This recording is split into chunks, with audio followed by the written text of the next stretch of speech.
Welcome everyone to the second workshop of the Winter Streak workshop series. I'm excited again to see some familiar faces from last year. If this is your first time attending a Winter Streak workshop, welcome. We have lots of great information in store for you today. Just as a tip for awareness, we are recording today's workshop, and that recording will be made available to you via email. It will also be posted on the winterstreak.org website. If you could keep an eye out for a workshop evaluation in your email at some point tomorrow, we would appreciate you taking, it'll take a couple of minutes to fill out and send back. So with that, I will turn the floor over to today's Winter Streak guest facilitator, John Newlay, and let John introduce himself and get started. Welcome, John. Thank you, Kim. Appreciate that warm welcome, and welcome to everybody. Good afternoon. Welcome to January. It is Winter Streak, my favorite time of year. No, just kidding. I really don't like the winter, but we do have 30 minutes here with you today. So I wanted to push out what I feel, and just a heads up, I probably will have a co-trainer of mine who is just coming back from a brief family emergency. She's scheduled to jump on here in 5 to 10 minutes. Her name is Jane. So she'll be jumping on as well, just to give you a heads up in case somebody pops in and starts talking, you know what's going on. My background, I have been with Phil Haven for quite a while. I'm in my 20th year here with this organization. And I started off working, actually, right when I started 20 years ago, I started off in the schools and just working as a therapeutic support staff because I kind of wanted to get into the field. But then I moved over into our admissions department at Phil Haven, and I spent quite a bit of time there working as a clinician, and then went on to work at Lebanon County Crisis as the director there for about 3 years. Now, I've been in an education role here with the corporation for going on about 7 years in June. And so this training, I really like. We're going to give a longer version of this training next month on February 16th, and we'll have some information at the end of the program on how to sign up for that if you're interested. So we're going to give you kind of a snippet here, but we do a lot of different trainings, but I kind of like this one because, you know, we always teach people all the things to kind of watch out for. You know, we do a mental health first aid, a mental health awareness. We do trainings on trauma and a bunch of other things, but this is one where, you know, we don't always. My co-trainer and I were sitting around one day. You know, we thought, you know, we need to teach people a little more on how to be more resilient, especially over the last couple of years. Right? We've all had a pretty challenging 2 to 3 years we've all experienced, and we've all kind of been on these almost different ships going through the same storm.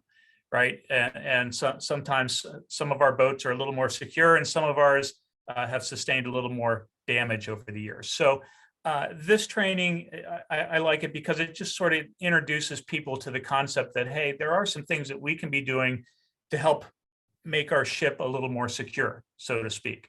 So let me share my screen here, and all right, just give me a second here while I get this pulled up. Okay. Now, let me move some folks around so that I can see you all. I'm working from 2 screens. There we go. That's better. Okay. So hopefully everybody can see my screen. If you can't, somebody holler or shout. Okay, thumbs up. Thank you, Kim. All right. So we're going to talk a little bit about good mental health equals good mental well-being. And so the general objectives of the next few minutes that we're going to go over here are, we're going to just briefly touch base on stigma as it relates to our mental well-being, because this is one area that I think is really important as it relates to mental health. There's still a lot of stigma out there, and it really prevents a lot of folks from getting treatment. Now, there are other barriers and obstacles to that. I get that. But stigma is a big one. So we'll talk a little bit about that. We'll also describe some signs of what does good mental health look like, right? And also self-care. Also, we'll enhance the recognition skills of common signs and symptoms of when we might start running into some challenges. Now, in the presentation next month, we'll tease this out a little bit more. We're going to keep it a little more basic today, but we're going to talk about what some of those things, that general things that tend to show up when our mental health is being challenged, and also realize and appreciate the importance of self-care. So we'll kind of define that a little bit more. We'll explore some of those self-care strategies, just some general things people can do to take care of themselves. And also some resources there at the end for self-care and support. And again, we'll have a slide at the end. I mean, there's a couple different ways to sign up for the February course. One way is on the Winter Streak website, and the other way is directly through the wellspan.org website. So mental health is health. And I like to point this out because, you know, our heart, our brain, they're organs, right? And would we expect somebody's heart to function perfectly 365 days a year for their entire life? Well, of course not, because heart disease is the #1 killer in our country. So why would we expect somebody's brain, because mental health is brain-based, why would we expect somebody's brain to perform to perfection 365 days a year for that person's entire life, right? So when we look at stigma, and just to define it, right, a mark of disgrace associated with a particular circumstance, quality, person, diagnoses, right? There's a lot of different stigmatizing things that show up in mental health. And these are just some of the things you've probably heard people say, right? Oh, this person's, they're crazy, or they're nuts, or they're loony, or we'll just call somebody by a diagnosis. That happens sometimes, right? Oh, she's so bipolar, or oh, he has to have everything just perfectly in order. He's so OCD. And I always think that's interesting, because the diagnoses define the entire person, right? Like if I developed cancer, my hope is that you wouldn't look at me and say, oh, he's cancerous, right? I'm a person first that has the diagnoses. But a lot of times we do this with mental health, and a lot of times people don't realize that even by using words like crazy, nuts, loony, we are helping to drive stigma by doing that.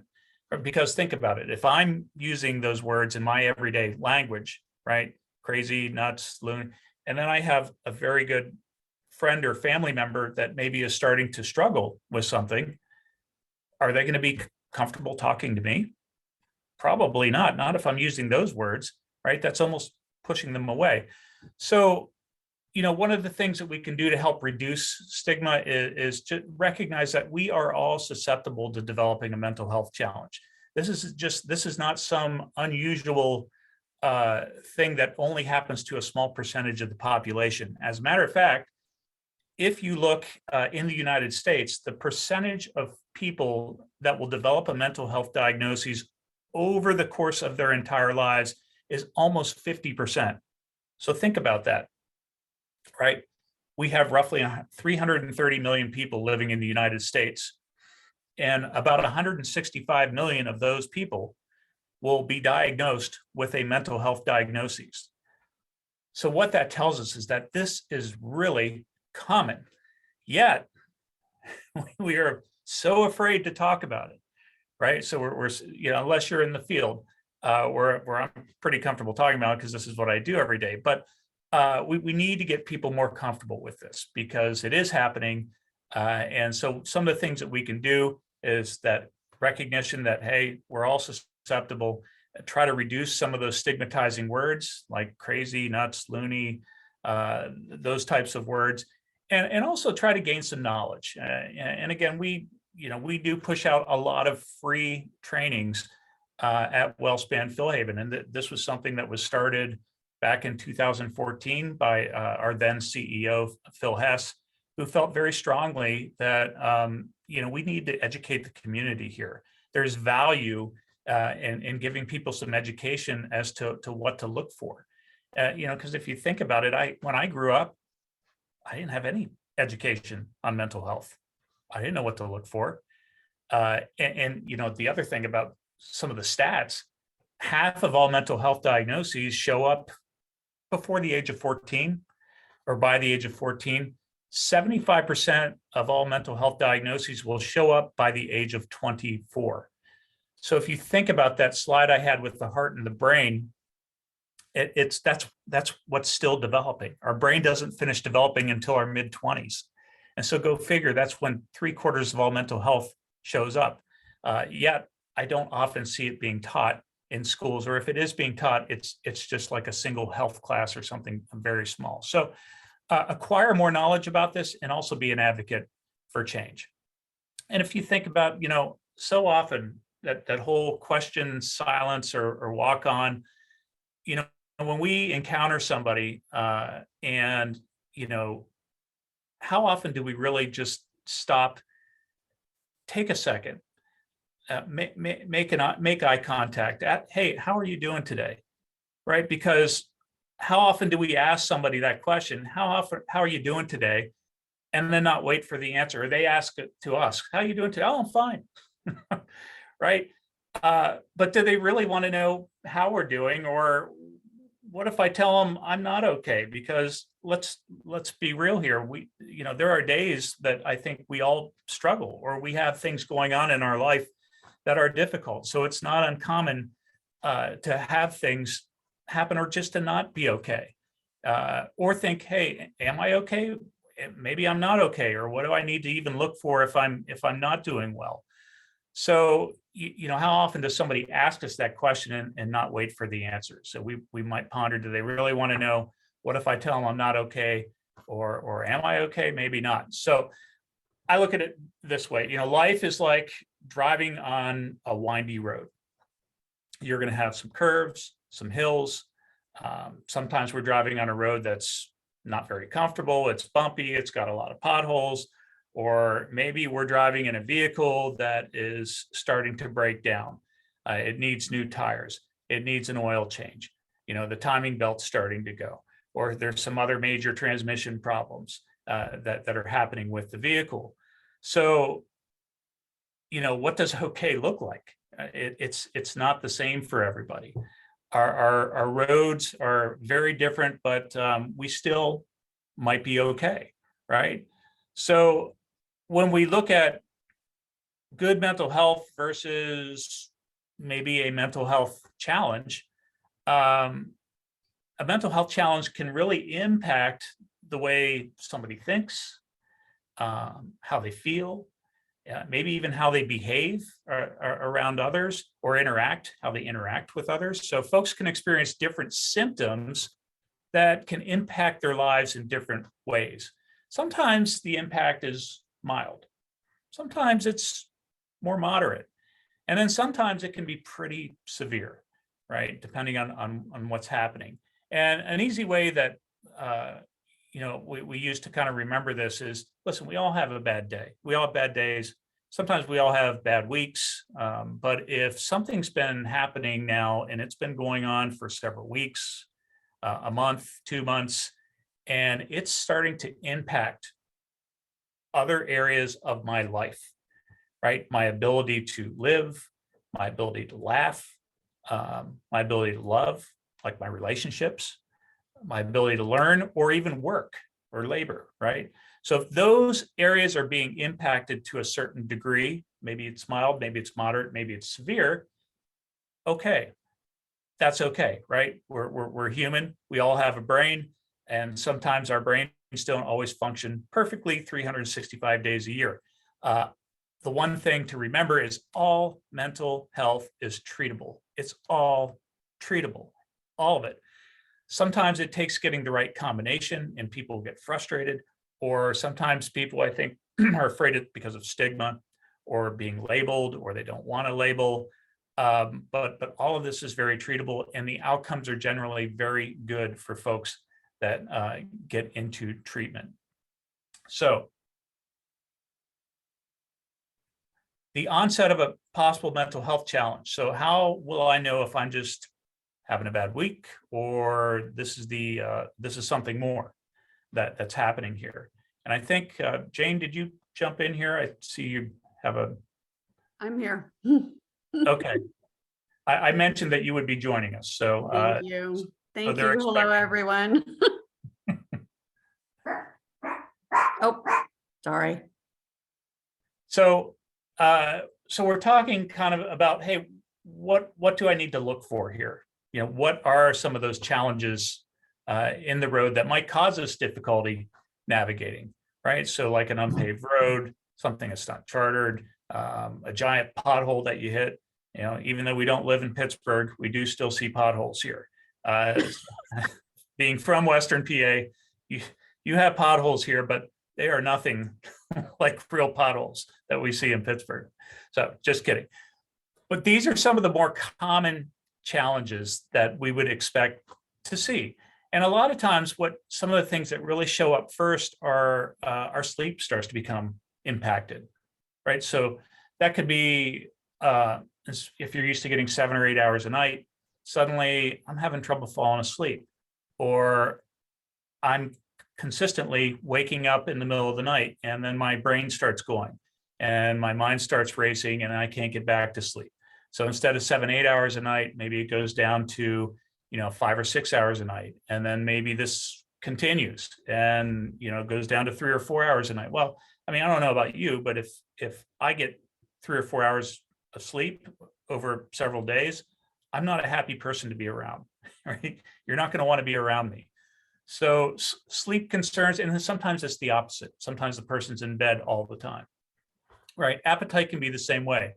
Sometimes it's an increase in appetite to kind of cope, and sometimes it's a decrease in appetite where the person starts eating less. They're just not hungry, and they might even start to lose a little bit of weight. Energy changes. A lot of times it's a decrease. Some diagnoses it's an increase, but that's more on the rare side. Usually what you see is the person's used to a certain amount of energy and then it starts to drop off. Emotional sadness, or just being more feeling numb, more unresponsive, or just really having trouble staying on task, focusing. This could really come through in just being able to keep up with everything that you need to do at home, stuff with kids, if you have kids, paying bills, or at work. I might have a lot of trouble staying on task, getting things done at work, or keeping up with everybody. Short-term And- memory. And you know what, John, I think when it comes to work, it might even be like, I don't want to deal with it. That sense of difficulty managing because you don't have the energy to manage. You don't have the energy to want to get things done. Yeah, so you might see more irritability and agitation, and people just sort of pushing others away. Mhm. And then by doing that, maybe the person starts to feel a little guilty. I'm like, oh my gosh, yeah, I feel so bad, that I feel this way, or maybe even just feeling burned out, right? Like I don't think I can do this. I can't do this anymore. And sometimes that'll lead to self-medication, right? And the most common thing is an increase in substance use. Typically that's alcohol. Sometimes people gravitate to other things as well, but alcohol is probably the most common things that you would see. So these are some things to kind of look out for. If I'm seeing some of these things, all right, this will be an indicator that something's going on. These are some of those early signs and symptoms. And like I said, in the class next month, we do tease this out a little bit more, but these are some of the more common ones that tend to show up. Yeah, and I think our willingness to look at these things in our own life is an indicator of, do we still carry some stigma? Because I think a lot of times we may give other people grace, but we're not willing to give ourselves grace and lower the stigma when it comes to being willing to say, hey, maybe I got some stuff going on here. Yep. And that's okay. It sure is. I think the other thing is just recognizing that, we're not all perfect, and it's okay to not be okay. That happens. Right. So I think what's troublesome is that a lot of people will just live in that not okay place for quite a long time. before going to get some help when they don't need to, And I think when we're caregivers, a lot of times we think, well, I'm the one who helps other people. I can't have something wrong. Yep. Yeah, exactly. So again, if you're seeing some of those symptoms and they're starting to impact your ability to live, laugh, love, learn, labor, mild, moderate, maybe severe, get some help, right? If you're a WellSpan employee, we have lots of avenues for that, but one of the most underutilized resources that not only WellSpan, but a lot of companies offer is an employee assistance program. Talk to somebody. It's absolutely free. So here at WellSpan, they give us 6 sessions. Doesn't cost a penny, not a dime. It's completely confidential. It falls under the Health Insurance Privacy Act, so that information is protected. But again, an underutilized resource. But always I suggest to people, you don't jump right to meds. Just talk to somebody first and kind of see where you're at. So we do have this slide in here on death and suicide. And I guess what we want you to understand is these thoughts are not rare. A lot of times when somebody starts contemplating ending their life, it is because they are in a lot of pain. Now that can be physical pain, which is pretty easy to see a lot of times, but a lot of times it can be emotional pain. So something that a lot of people are real good masking. So they're really struggling inside, but on the outside, you see a different picture. A lot of people see a different picture. So a lot of times folks are just looking for a way out of that pain. And it doesn't sound like rational thought, but that their brain starts thinking a little irrationally when it comes to suicide. It's desperately looking for a way out of pain. So this is very common, to have thoughts of death or not wanting to live anymore. If it's progressed a little further where the person is thinking about a plan or has a plan, that's when we want to get people connected to help right away. So that can be done a lot of different ways. Actually, the quickest way, this actually is very recent. We have 911 for for a medical emergency. The new number for a mental health emergency is 988. So 988, or there's a text line now. 741-741 is a national crisis text line. So those resources are free. They don't cost anything. And so we strongly urge people, if you or somebody you love or care about is at that point, use them. That's what they're there for. They can help guide you and direct you. So with self-care, so this is almost like, we have the example of the car driving down the bumpy road, or the car that's maybe not getting the required maintenance it's supposed to get on a regular basis.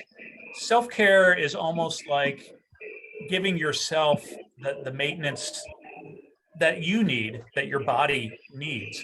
It's a necessary human regulatory function, which it's under our control. It's very deliberate. It's self-initiated. It's a discipline to do the things that keep us well, as opposed to this just feels good right now, so I'm just going to do this right now, right? So meaning it has to be more deliberate. It's sometimes people think of self-care and they think it's something that's selfish, and self-care is not at all selfish. It's almost like making sure that you change the oil in your car, or that you get your brakes fixed every now and then, right? So it can be any activity that we do deliberately in order to take care of our physical, mental, emotional, and spiritual health and well-being. So it's really taking full and complete responsibility for our bodies, right? In the end of the day, we are responsible for us.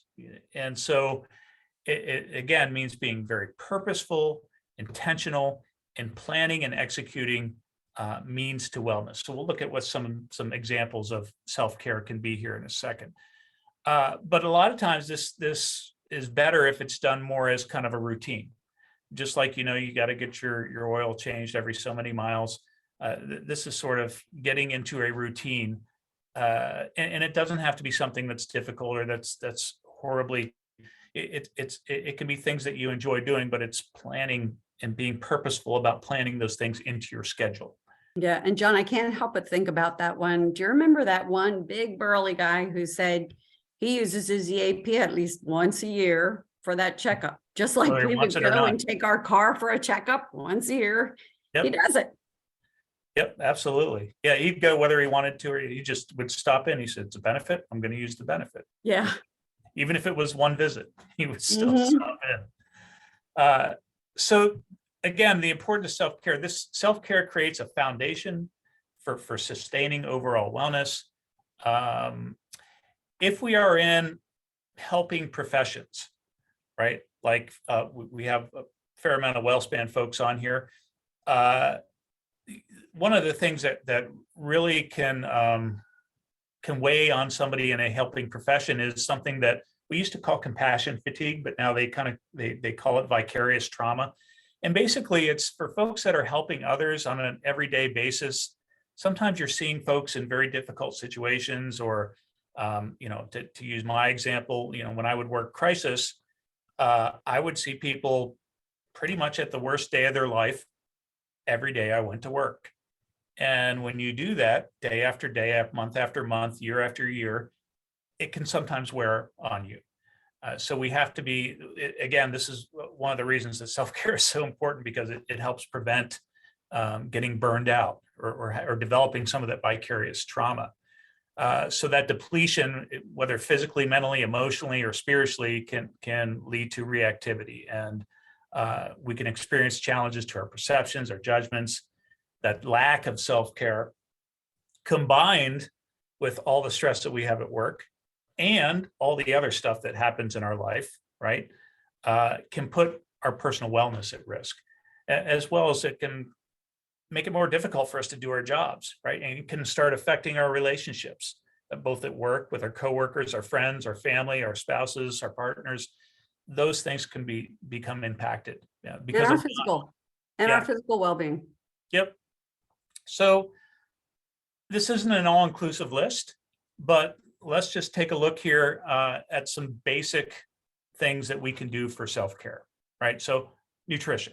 All right, we've all heard, well, you are what you eat. Well, promoting nutrition or a healthy diet. Listen, I get it too. I like to have fries and a pizza every now and then too. But generally speaking, being cognizant of what you're putting into your body, getting enough sleep, right?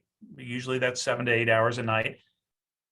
Moving, meaning keep your body moving in whatever way that you can do. Like for me, I like to just jump on the elliptical or treadmill, but not everybody wants to do that. So whether it's going for a hike, whether it's but keep your body moving in whatever way that is enjoyable to you.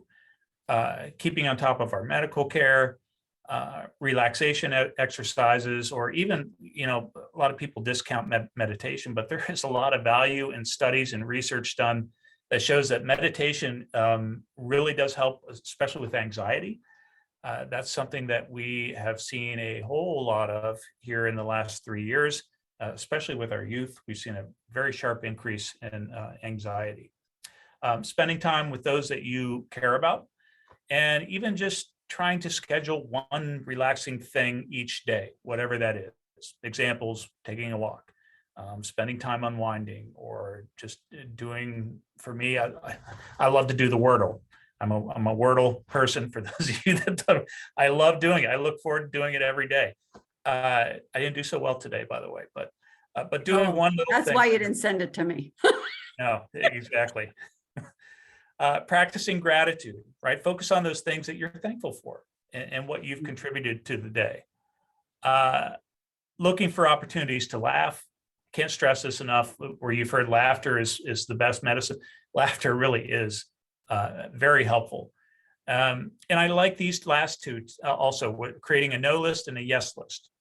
So creating a no list of things you don't like or you no longer want to do, like checking email, social media at night, and creating a yes list of things that you do enjoy, things that you want to accomplish, right? So, and just jotting that down, whether it's on paper, on your phone, whatever works for you.